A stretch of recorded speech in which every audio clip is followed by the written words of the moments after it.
Hello, in the fine YouTube channel how long let's say going to note in a chilan haka and shoka and talk about the chilatanga no le paten kan titu emergency kan titu pero say talk ang sign yung van in chilan hak chin oh to kana so note til easy line ni chu mi fang so nan la lem thiam lo thina chen ni til hak pa lo thina chu tianga chuan chilan hak chuan I an khu the lawa thori ron ri the lawa ri pon shop ka an sa phang mang ang kwala chuan adu du te po an thin an hai po ka ding om chuan emergency in ti so ka tanga ya masa chuan an hong khai support anga chuan then I le tanga chuan alu noi lam zong ni danga chuan an nu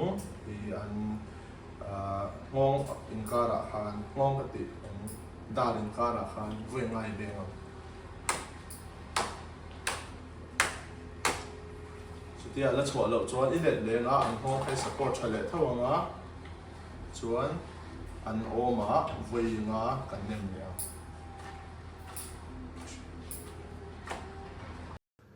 ti chuan no te hetia an nu kan ben hian an thok na dot atan na vel kha a vibrate chem thina kha khan a no operation noi lama kan da nen chuan ati chuak ve tlang pui thina na deuh hleka ti ngai oh hei chu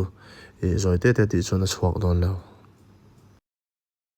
khan a cycle khai repeat charanga a chuak me lo chuan chungte dam doin kal pui tur dan range ti ranga chuan khami chung khan I lo la ti charanga no te an responsive fa I at holova mar pom lo ni chun CPR start oh khan in maya okay